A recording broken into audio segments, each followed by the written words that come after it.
Hello, hello, and welcome to a Volo's Monster episode of How to Play D&D, the explainer podcast where one experienced dungeon master and one failed scriptwriter discuss D&D topics. My name is Kinsey, and I'm proud to say my guest for the entirety of this series is none other than Abby from Tabletop Curiosities. Hello, Abby. Hello. Hello. What is this creature for this episode? Because it is absolutely terrifying. This episode we are doing cave fishers. Let's get to it.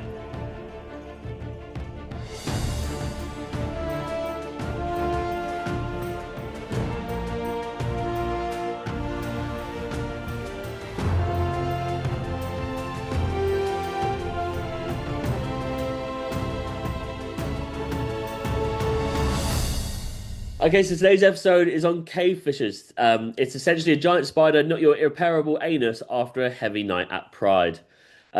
Abby, if I challenge a cave fisher to an arm wrestle, do I automatically win because it doesn't have arms? What am I doing? I think it would still use its claws. I think it'd still Oh, be in big trouble, I'm afraid. and it would just like kind of like clamp off my arms anyway. So yeah, Yeah, not for pretty me. strong guys. Not yeah. Why did you pick the cave fisher? Um, they're a bit weird. It's like an amalgamation of like a lobster. It's got claws like a lobster. It's Mm, got scorpion-like parts, and then also like legs like a spider. So it's just yeah. one of those like proper abomination, creepy as hell things. We were just saying before we started recording with it, it's like one of the creatures in this list that like it feels like a real logical fear. Like it's something that it could be non-fiction. Like they could probably find this somewhere in the depths of the ocean, and you're like, that's not what I want to experience. Yeah, it's the sort of thing that you could definitely see on a YouTube video where you're like, is Yeah, that AI or did they really find that? Because a that's hundred weird. percent, 100%. So yeah, like you've just kind of explained like why you've selected it. Does it stand out to anything? Have you used this before in a session, or should we wait to get into that in a sec? Yeah, I have used it before, and I think that's part of why I've chosen it for this because it was a lot of fun. It's got like the spider element. It calls it a filament rather than like a web, Right. but Okay. same sort of thing. It's Mm, got some sticky stuff that it can yeah. use to grapple as well as like reel people in.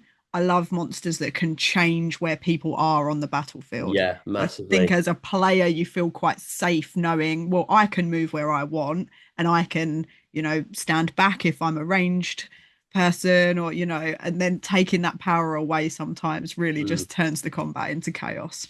100%. Yeah. I'm exactly the same. I love how there being kind of like layers to the battleground, and like how that environment can change it, let alone the creature in that lair, like so to speak. So what kind of stats does this thing have? So we're talking a medium monstrosity. I think that's a perfect fit for what we've just Yeah. described. It is Yeah. absolutely. It's quite slow, which I think is a surprising part of this. You'd think spider legs and all of that sort of thing. We've Mm, only got 20-foot speed, but we've got climbing speed, and right. that is also spider climb. So it could be on the ceiling, it could be anywhere, especially if we're talking in a cave system. Mm, Um, a cave fisher, obviously gives makes it away sense. that we're probably going to be talking some sort of cave. Um, Intelligence is a massive dump on it, so it is. We are just talking. It's a monster. Yeah. It's not going to provide RP. You're not going to be able to talk to it, anything like that. We are here mainly just for a combat.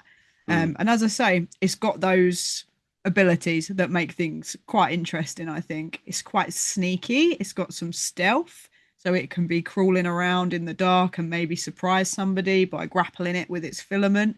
Um, and yeah, it's just in general one of those monsters that it describes what it is, it does what it should do. It's got a claw mm. attack, it's got the filament, and there is also a slight surprise element of that it's got flammable blood as well. Oh wow, yeah. Very like I get it's not the same, but it's kind of like taking inspiration from Alien a bit with a xenomorph. Yes, You exactly. know. Yeah, yeah, yeah. I think And that's that, a cool element though. I mean, it's fire, and you're expecting to see this in a kind of like a dark, wet cave. yeah, You're not yeah. expecting that. If people are going to go and swing in, and it's not as easy as that, that's quite a cool element to add to combat. That's it. And if you kind of work it out, I don't know how you would figure it out as a player, but maybe your DM could drop some hints that something's changed. Once it's at half its hit points, it's then vulnerable to fire damage because it's Oh, getting okay. damaged by its own flammable blood. That's So cool. you could, as a DM, it gives you that kind of two-stage combat where you Yeah. can describe something's changed and give them some clues of like maybe something else might work here that's interesting. It sounds like quite like an interesting creature to use because obviously with like no intelligence, it is something that's a bit of a hack and slash. But just with the nature of what it is being like a crustacean kind of like or a spider, like you expect it to be kind of like bit of like a snare creature, like a trap monster to kind of come up out of like a pressure plate or something like this.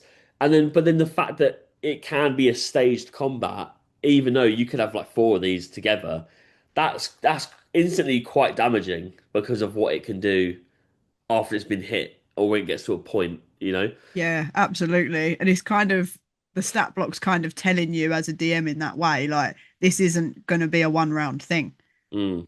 Yeah. Make it longer, play it out, and kind of toy with your party a little bit, which we all love that.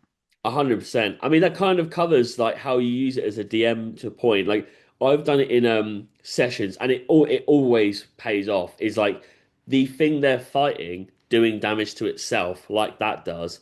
I've done that with like BBGs or like kind of like henchmen that might have a name rather than just be like henchman one, and like Yeah, they'll be like, well, I'll actually take some of my own life to have this power, and they instantly the party are going.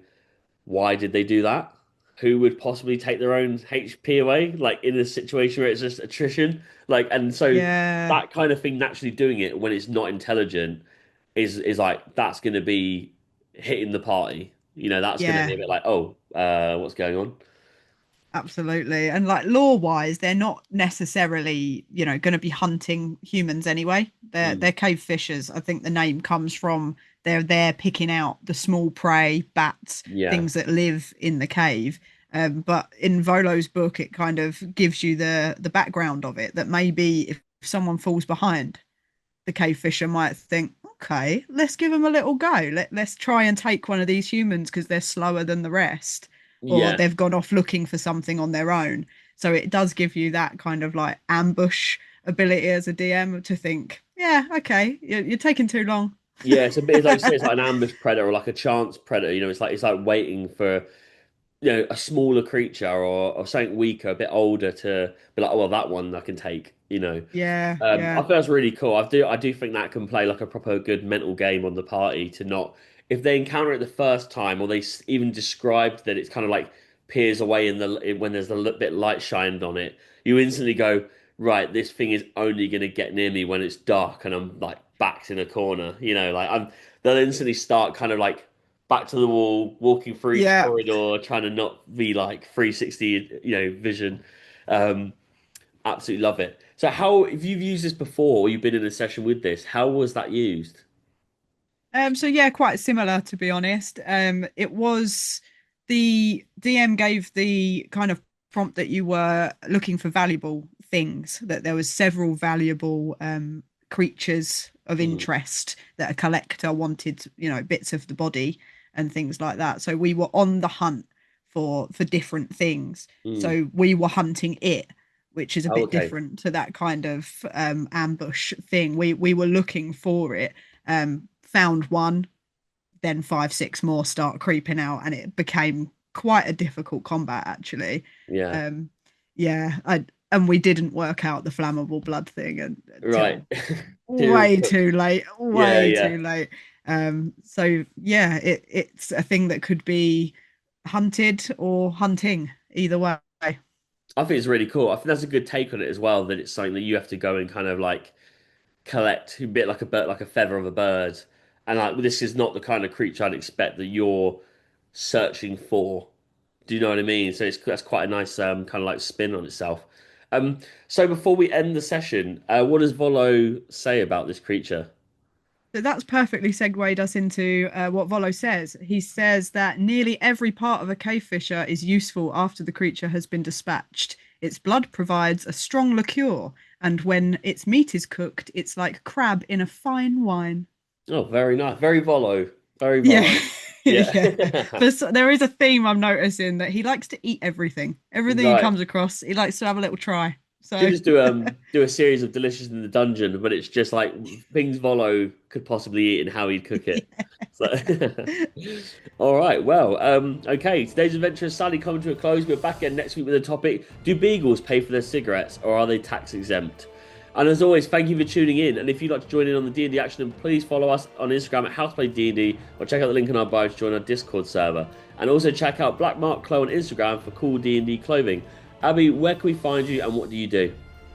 I'm a dice maker. You can find me tabletop.curiosities on Etsy, Instagram, and TikTok. Thank you very much. I've been Connor Kinsey. I've been Abby from Tabletop Curiosities. Good day.